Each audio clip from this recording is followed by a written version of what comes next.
ಅಯೋಧ್ಯೆಯಲ್ಲಿ ರಾಮನ ಆ ಒಂದು ಭವ್ಯವಾದಂತಹ ಮಂದಿರದಲ್ಲಿ ಪ್ರಾಣ ಪ್ರತಿಷ್ಠಾಪನೆ ಆಗ್ತಾ ಇರತಕ್ಕಂತಹ ಈ ಒಂದು ದಿವಸದಲ್ಲೇ ಇದು ಎಲ್ಲರಿಗೂ ಸಹ ಒಂದು ಹಬ್ಬ ಇದ್ದ ಹಾಗೆ. ಈ ಹಬ್ಬ ಬೇರೆ ಹಬ್ಬಗಳೆಲ್ಲ ವರ್ಷ ಬಂದು ಹೋಗ್ತಾ ಇರುತ್ತೆ, ಹೋಗ್ತಿರುತ್ತೆ. ಆದರೆ ಈ ಹಬ್ಬ ಅನ್ನೋದು ಅದು ಎಷ್ಟೋ ಕಾಲಕ್ಕೆ ಒಂದು ಸಲ ಮಾತ್ರವೇ ಬರುತ್ತೆ.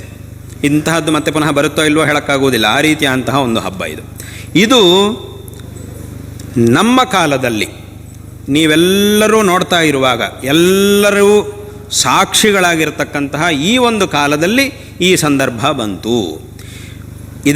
ಇದಕ್ಕಿಂತ ಒಂದು ವೇಳೆ ಇದಕ್ಕಿಂತ ಇನ್ನೊಂದು 100 ವರ್ಷಗಳ ನಂತರ ಅಥವಾ ಇನ್ನೊಂದು 60 ವರ್ಷಗಳ ನಂತರವಾಗಲಿ ಅಥವಾ ಒಂದು 60-70 ವರ್ಷಗಳ ಹಿಂದೆ ಆಗಲಿ ಇದಾಗಿದ್ದರೆ, ಶ್ರೀರಾಮ ಜಯ ರಾಮ ಜಯ ಜಯ ರಾಮ, ಶ್ರೀರಾಮ ಜಯ ರಾಮ ಜಯ ಜಯ